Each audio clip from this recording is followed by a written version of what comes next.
Welcome to Listen Up, the Buescher Bible podcast. I'm Samuel. This is Jessica. And we're here with our third year of parenting. So crazy. We've been parents now for 3 whole years. And for 3 weeks of that, we had 3 under 3. So that's true. I am impressed with us and scared for us simultaneously. Yeah. The teenage years are going to be an intense whirlwind, I think. Yeah, for sure. We have a 14-month age gap between our oldest and second oldest, and then about a 22-month age gap between our second and third. And all of that together meant that we have like 3 weeks where we had 3 children who were all under 3 years old. And,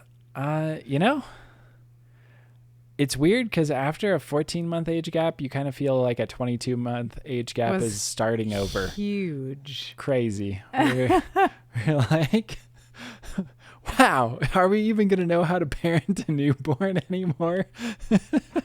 Yeah. Yeah, the hardest part about parenting a newborn is that there's no parenting. They're just squishy. Yeah. It's like a potato with an alarm clock that goes off at random increments. I mean, I wouldn't say that there's no parenting with a newborn, but it feels like no parenting compared to having 2 kids running around and being wild. So yes. Well, anyway, the way that we've typically done this is we give like this is what we learned over the course of this year. So the thing I learned, the first thing that I learned over the course of this year is that it's going to be okay. And I feel like that's more for me right now than maybe for anybody else, but it's going to be okay. Like with parenting, there's so much that you don't know, and it's important to get advice and it's important to do your best job, but it's going to be okay. Everybody's a little sad about their parents. I don't know anybody that's like, wow, my parents were the absolute best and they did everything perfect and nothing they ever did ever upsetted me. And I never ever had the thought in my mind of like, wow, when I'm a parent, I'm not going to do that thing that they did. So it's going to be okay. Like, just do your best. I'm just doing my best. I know that it's a day-by-day thing, and, our goal is to love our kids. And we recognize that we're not perfect. Yes. That's mine. My first. Agreed. My first is that nothing is ever 50-50. That's not a real thing. Oh, yeah. My examples that I would like to give are 50-40, 60-30. None of this adds up to 100 because that also isn't a thing anymore. Something is always going to be dropped. That is just, it can't be a child or like a major bill. And that pretty much needs to be how that goes. But I think you really have to make sure that you're not keeping score in your mind of what you're doing, what the other person is or isn't doing. Yeah. And like trying to measure those by like hard points, because your hard points are always going to feel harder because you're actually the person who's doing the things that you're seeing. 100%. And then the other person, you are not doing the things that they're doing. So it just doesn't seem that hard to you because you're not doing them. So yeah, you really have to learn how to communicate things based on like making your lives great together, not based on who has the harder job at the time or who's doing more of the things. Like one of you might end up doing more of a certain thing, but that's because they have the capacity for it and they don't need you to help them completing that thing. And then you are going to do more of a different thing. And like, that's how things get done. Yeah, for sure. And you have to talk about like, hey, I'm pretty sick of doing this thing all the time and I need help doing this thing. Yes. That's one of my really big points, is that communication is indispensable through all of parenting. I feel like for us in particular, it's maybe like a degree more so than other people, just because all of the the sheer burners on number right now. of children that we have in the period of time that we've had them in. But especially now with us having a newborn, we're 6 weeks in with our third, and he's very cute and very potato and great. I think he's probably going to be a pretty sweet guy when he grows up, just based on who he's shown himself to be so far. But like the newborn brain, the parent brain, the tired brain, it is real. And so you do not have the ability to make your best decisions. Like your capacity is just lower by a notch being a parent, and that's reality. Like there's no way around that. You can drink as much coffee as you want to. It doesn't necessarily help. Like it does help. Past a certain point, it does not help. Yeah, past a certain point, it doesn't help. So that's why communication is so indispensable, because you have to work together as a team to figure out what the best thing is to do at any given moment or any given day or any given week, because the situation is always changing, because kids are growing, and so they're changing, and what they need changes. And it's, if you're not in constant communication with each other, then like Jessica was saying, you can develop this bitterness where it's like, I'm doing all this work and you're not doing any of this work, and really you're just not communicating. Even if that is true, like you should communicate that with the the other person, so that you guys can work it out. Because I guarantee you, if it's a guy and it's anything like me, like he may just not notice, like, and so you can be sitting there like, I'm so bitter because you don't help, and then he's like, doop doop doop doop. Like, everything's been great this week. That reminds me of when we first had our oldest, our daughter, and she would go to bed, and it would be like the end of the day, and I'd be like trying to get as many things put away and cleaned up and all this kind of stuff as I possibly could. And Samuel would ask me, like, what do you want me to do to help? And I would just be like broadly gesturing to everything because our entire world was falling apart. Yeah. and that was not helpful for either of us. It was not helpful for me to be like, pick everything. Right. And it wasn't helpful for you to ask me what to do, because I was like, I think I'm going to explode if I have to answer one more question. You're short circuiting. And so what we landed on is that you did the dishes every night. And it made it so that I could do all of the like 80 different fringe things that were in my brain all day long. Mm-hmm. But you had like a specific task that I didn't need to worry about anymore. Yep. And so it was things like that started off as like a problem that could have gotten worse. For sure. And that was like a good solution for us as well. And that's why it's important to powwow, because for you, that might not be the best, most helpful thing. It might be something like vacuuming, or something like just after the kids the kids go to bed. It might be something like just organizing the kitchen, sweeping, mopping. It could be laundry. Like there's always a mountain of laundry. So it just depends. It depends on what works best for you guys and your flow. Because with me, I was getting home pretty like later from work than I have at other jobs. So that was an element of it too, where if I was coming back in the middle of the day, like there would have been some other things that I could have done that maybe would have been helpful as well. But just the way that it was, like I get home, we do dinner, we hang out, and then we put Ketzel to bed, and then we're like, all right, now what do we do? And even now, like us recording this podcast, it's already past 10 p.m., which is so far past our bedtime. But like Literally, it's the only time. It is the only time we have to do this. So those are my thoughts on the the newborn brain. Perfect. Just not being able to think. Am I supposed to go or are you supposed to go? I can go again. Okay. I only have 2 more, really. I have more than 2 more. So tired. Just so tired. Anyway, so many things in parenting will try to steal your joy from parenting. This is something that I feel like is becoming more and more real to me all of the time. There's so many distractions in our society.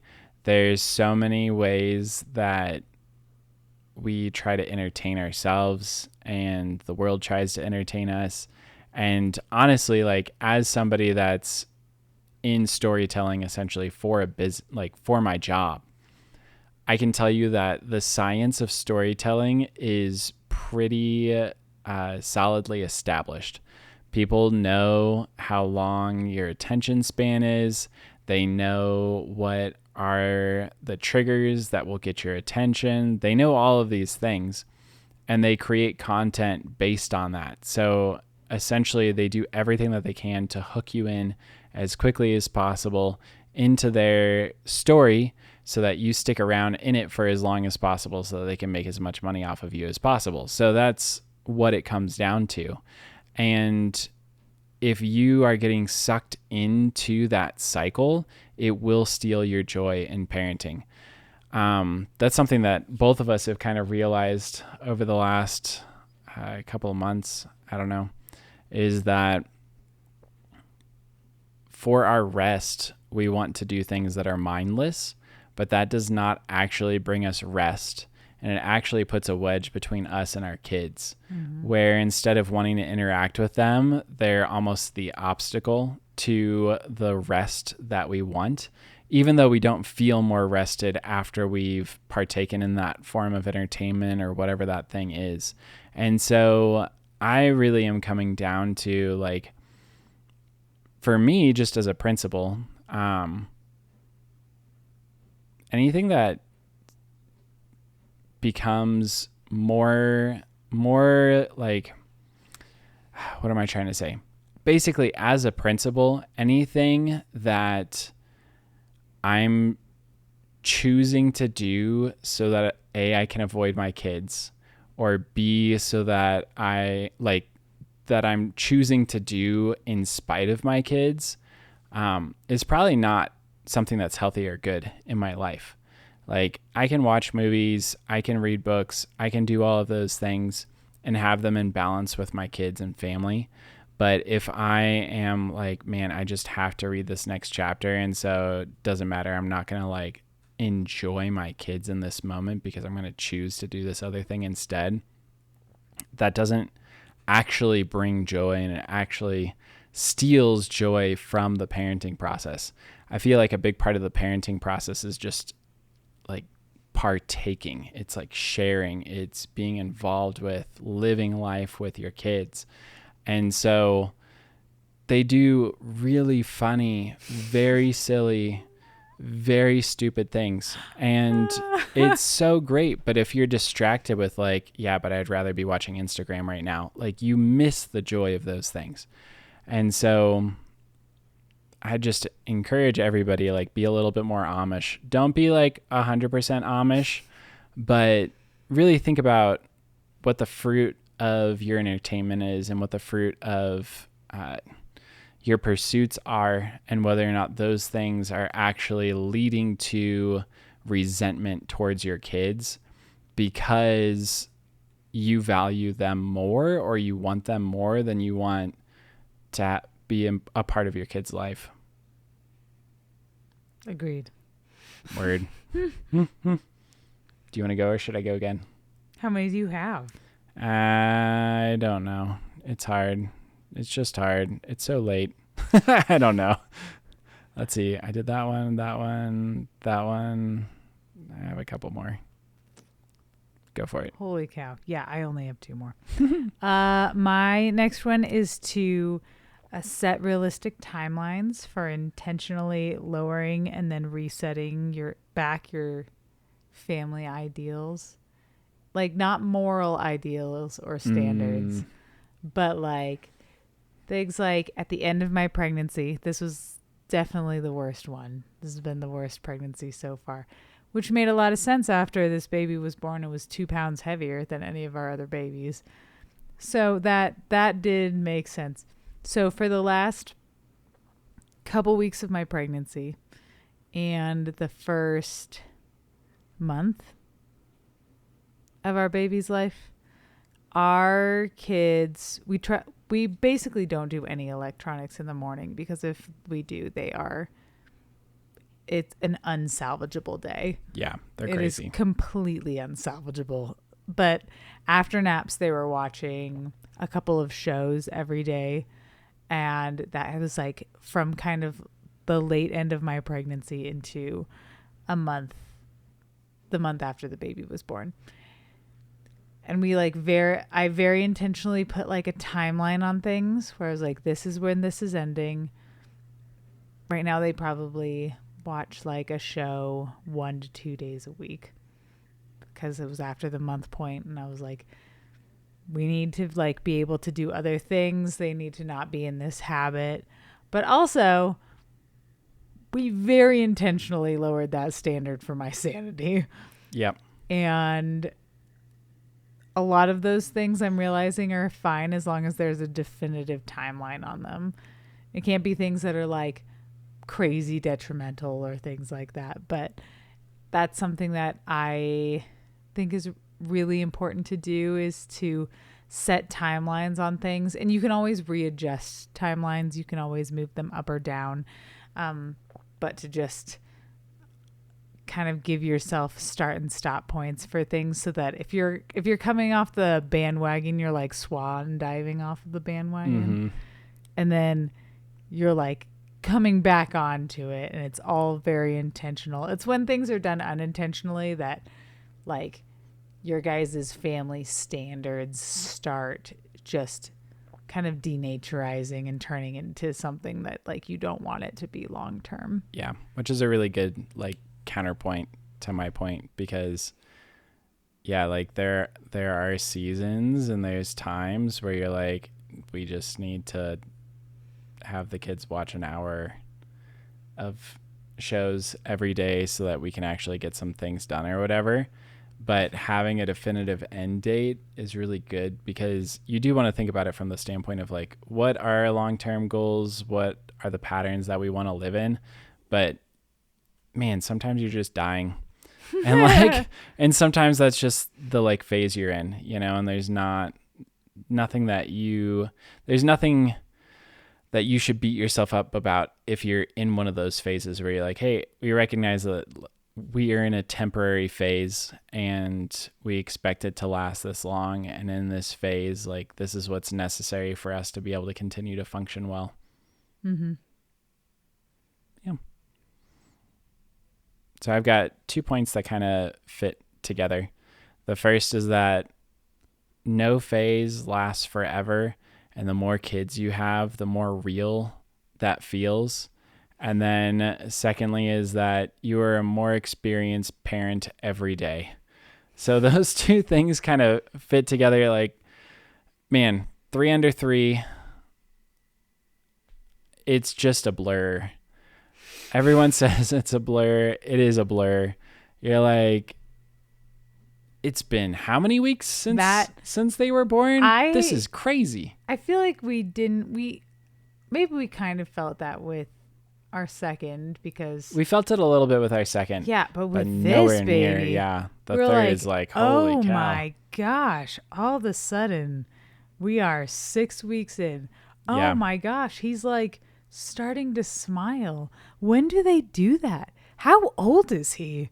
We're just very confused And all the time. and with our first, it was like, is this ever gonna Oh my end? gosh, it was dragged. It felt like it took forever for her to smile and forever for her to be able to do any anything. light to come on behind those Yeah, those eyes. little eyes.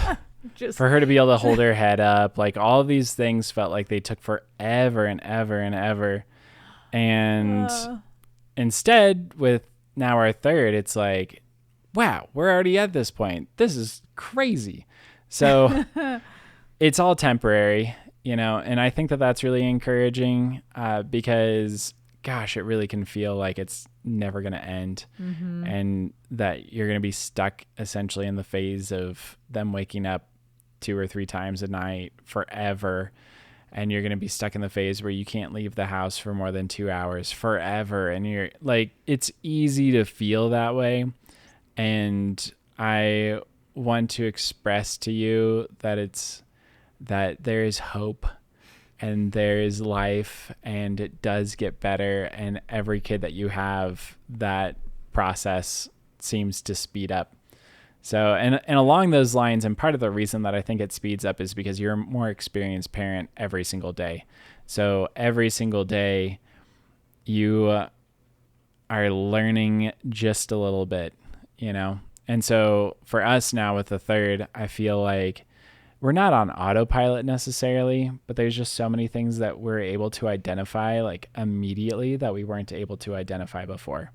It's just little things like, oh yeah, he's tired. He needs to go to bed. And there's no like debate. There's no thought about it, where when we had our first, like, we'd like talk to each other. Like, do you think she needs to go down? Do you think she needs more food? Do you think her tummy's upset? Do you think, it was just like all of these questions, and it was so hard to figure out. And now it's like, I look at a newborn and I'm like, oh yeah, you need sleep. Easy. You're like, oh yeah, you're hungry. No problem. You're like, you're in pain. Something's causing you pain. Let me try to figure out what it is. Probably tummy pain. Okay. So like, always tummy pain. Yeah. So you're more experienced every single day, and it super duper helps. Like, if you had to start every kid not knowing anything, it would be insane. But instead, every kid is different because every kid, you have a higher level of experience, and your family dynamic is different because you also, instead of it just being 2 of you, you have 2 of you plus a toddler, 2 of you plus 2 toddlers. Which is absolute mayhem. Mayhem. This baby just gets dragged around. His ability to sleep through anything is insane. Anything. If you had told us like, oh yeah, a baby can sleep through 2 kids screaming in the same room as them, throwing stuffies at each other, and then falling down on the ground and laughing their heads off, we'd be like, that is not gonna ever happen. Like, do you realize how precious and important newborn sleep is? Because we do, and there's nothing that's gonna get in the way from our newborn sleeping, because, oh my gosh, we have to have them sleep. And now it's like, if you wake up, you wake up, and we'll deal with it. And we know how to deal with it, so it's fine. And man, apparently you can just sleep through a tornado, because you currently are. We had some friends over. They have 4 kids. One of their kids is very young, but they have 4 kids. So their 4 kids plus our 2 kids were all playing in the living room. Oh yeah, okay. And then our youngest is just in his swing sleeping, while there's literally 6 children in this room playing with toys and each other and all kinds of things. Yeah, not a big living room. No, not a big living room at all. And so it's like, how does he do it? I don't know. That's all he's ever known. So that's what he can do. And there are people that were like, oh yeah, I always vacuum around my newborn whenever they're sleeping. And we were like, you're a psychopath. I still can't do that. If they're behind But now I'm like, wow, yeah, they really could do that. That sounds incredible. And then your kid would be able to sleep through a lot. Yeah, that's so still my great. line. If they're behind a closed door, I'm not going in there. No, No, that's There's a crazy. good chance I'm not going in there. But I understand the sentiment. Mm-hmm. But it's real. They would actually vacuum. Yeah. I'm like, we just like don't whisper. Yeah. I do the dishes without fear now. Yeah, I'm neurotic, and so we have all glass dishware. Cling, cling, But then cling, cling. when he's doing the dishes, ever so helpfully, all the dishes are making noise because they all have to touch each other when they're being put away in our kitchen. And yeah, with the first baby, oh man, I was so not doing great with that situation. Yeah. And with this one, it doesn't matter. We don't care anymore. Nope. Maybe it's 3 kids in general. Maybe it's different for each parent and like couple. But for us, I feel like 3 kids is just, we're kind of like, whatever. Mm-hmm. It's fine. Mm-hmm. Ugh. So tired. You wanted to do this. It's true. It's true. You better put some pep in that voice over there. Pinch your cheeks. That's what they used to do to make their cheeks look rosy. That is true. Yeah, this is real parenting. We Is should have been wishing you were asleep at all wishing times. you were asleep at every moment for sure. Like just wanting to be horizontal. If I could just be asleep, and then the next part is like, I know that they were gonna sleep through the whole night. Because then your like sleep goes from paranoid sleep to like trusting restful sleep. Yeah, that's a great day. Yeah, it is. You only realize that day is there about a month after it starts, because there's no trusting it before that. No, definitely not. But a good 3-4 weeks in, you're like, I think this is gonna keep happening. Yeah. So one of my observations over this year is that it is the nature of small children to push boundaries, and the fruitful work of parents to enforce them calmly, which we don't always do a great job at. But especially with our youngest being born, I have seen this come out where the whole rhythm of our life got disrupted. Firstly, Jessica was pregnant, so her capacity slowly decreased, and they started doing more and more things that they knew were against the rules, and they ignore us and keep pushing past those boundaries and do what they could to see like, well, are they actually serious about these boundaries, or are these not real? And then when Judah was born, it took things like to another level where they were just wanting to test everything. They're like, is this a real boundary, or do they not care? Are they too distracted? Are they too tired to care? Obviously, they're not thinking through those thoughts, but it's more of the fact that everything seems new. Baby brother's here. So let's see. Let's find the boundary. Let's explore again. And for their sake and for our sake and just for safety and all of those other sorts of things, it is so necessary to be able to calmly, lovingly enforce boundaries. And we've covered that in our other parenting podcasts as well, because it is something that's so important, is being able to maintain healthy boundaries. But it's especially so now that we're in our 3rd year of parenting, and our daughter is 3 and our son is 1. He's getting ready to turn 2, and our youngest is 0, and they just are always testing those boundaries. But again, like, it's a lot of hard work, but it bears such good fruit. Mm-hmm. You can be overly strict, and that's not what I'm talking about. I'm talking about loving your kids and having boundaries and actually enforcing your boundaries.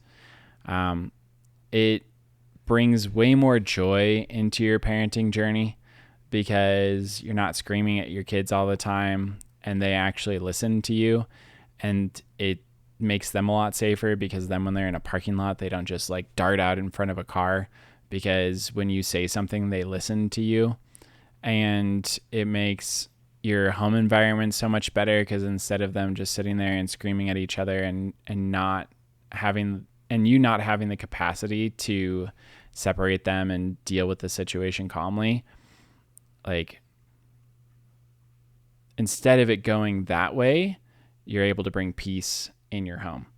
And it is a ton of work. It is a ton of work to enforce healthy boundaries, but the fruit of it is just so, so good. The older that our daughter gets, the more autonomous that she is, the more that it makes me believe in the work, the hard work of having healthy boundaries and enforcing those boundaries in love. So again, we're not always perfect at it. It's definitely easy to enforce boundaries out of frustration. It's easy to enforce boundaries, in a way that you don't too snappy or whatever thing because you're tired. And it's okay to apologize. I think that's also a very healthy thing to show your kids, is that you can recognize like, hey, you were crossing a line, but the way that I handled that situation was not good. And so I apologize to you for the way that I handled that. And you're laying healthy foundations, and that's going to bear healthy fruit. Mm-hmm. Also agreed. Agreed. I just have been saying 100% a lot lately. Just like 100%. And that's my entire response. So my last point is, what is considered best might not end up being best for your family. So I would consider myself a deconstructing registered nurse, where I know all of the medical things, and there's a lot of things that we adhere to and appreciate, and we also know the other side of the much more naturally minded things, and we appreciate a lot of those things, and many of those things have become important to us. And so you get all of this information and you make like basically a mental spreadsheet of everything that is the best thing to do for your little baby. And then you find out that doing all those things is going to slowly kill you. Yes. So maybe not so slowly. Maybe not slowly. Death actually is the outcome, though. Yeah. So we've learned that there's a lot of things that we totally know this is not the healthiest or best choice. We don't care. We can't care. It's not a good outcome. Our kids have honey in their oatmeal every day. That is not a bad example. Well, there's a lot of people that would tell you how bad oatmeal is for you and that it's throwing off your metabolism. I can't say that word right now. I'm too tired. Throws off that thing, and it's gonna give you a higher chance of heart attacks and all of this. And then there's people that tell you that like, oh, you don't want to give them that much sweets because it's honey. And I mean, honey is like a pretty good sugar, but blah blah blah blah blah. Like, I'm 100% sure that there are people that could pick that apart. We also feed our kids eggs every morning, so that's a debate. Like, are they good for you? Are they not good for you? I don't know. Anyway. Yeah. So like our kids, like our youngest is going to be starting on formula when he's 3 months old, because we have decided that I hate this and it sucks. And I want to be free. So he gets 3 months of those antibodies and then I am out. And that is such an important decision for us to have made. We have so many there's a lot of small things like that with The first, we were trying to do everything the way that we, even to this day, believe is best. Yeah. And at this point, when you have multiple kids, you start realizing that if you try to follow all of these things, it will make you a miserable person to be around and a miserable family to participate in. Yes. So there are things that you have to kind of pick and choose what's important. And like, yeah, like oatmeal, where we're like, yeah, but we are a one income home and these kids eat so much food. They love breakfast. They eat the most of breakfast. So much breakfast. And oatmeal is an important part of that structure because it's food. Yep. On our rest day, like we have pancakes. Oh yeah, they love pancakes. So there's these sorts of things where it's like, but personally, I would rather us not have any sugar at all. But also personally, I would much rather eat ice cream every single day. So those things are just in conflict with each other all the time. And yeah, I think the really important thing with that is you're trying to be the best steward that you can be. But you cannot overfixate, hyperventilate, drive yourself up a wall trying to be perfect. Yeah. You're never going to be perfect. We have so much information at our disposal, and it is giving us so many unprecedented mental problems. Yes. Because we just know so much. And I appreciate the ability to research things. I appreciate knowledge. I also understand the importance of not giving ourselves or our kids anxiety disorders, like with just existing in the world. Mm-hmm. Like we don't want them to be afraid of every time an airplane goes over their head, or we don't want them to be afraid of every time they're like going to eat at a restaurant. And like, we just need them to be able to like live life. Was this cooked with seed oils? Yeah. And we believe all of these things, but we want them to be able to live in the world and not be like so paralyzed by information that they can't participate in life. For sure. And that starts, I guess, with the third kid. Yeah. Breaking news. Everyone will die unless if they're raptured. So you're not going to beat the statistics.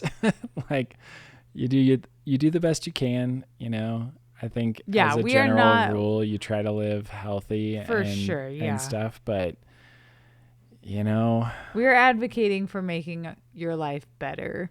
Yes. And you have to recognize that there is a tipping point where doing everything right makes your life worse. Because it is a fact. You are not able to carry all of that well. Yeah. I feel like simplicity is a lost art, and it really it's so beneficial. And when you just overload your life with all of these complicated things that you can and can't do, and this is the healthiest thing, and then 2 years later you find out that the pink Himalaya salt is like poison apparently, and I'm so angry. Then, you know, it doesn't bring simplicity to your life. And it's important to care about things, but you only have so much capacity to care about things. So you can either care about your kids and enjoy your kids, or you can care about trying to make your kids live forever, which they won't. So on that downer, we're going to go to bed. We are going to bed. Good night, everyone. Thanks for watching. Thanks for being here with us. We're doing our best. Doing our best. That's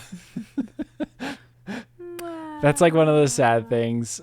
Ketzel, she did that kiss for like 3 weeks where she'd go, "Mwah," when she was 9 months old. She was so little. And then none of our other kids have done it, but it's like such a core memory. None of for our us. other kids. Like we've got a fresh one.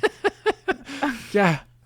Number 3, he doesn't kiss back. It's so sad. He doesn't do anything. Oh. He's so boring. We need to go to bed. So bad. Oh. All right. It was bedtime.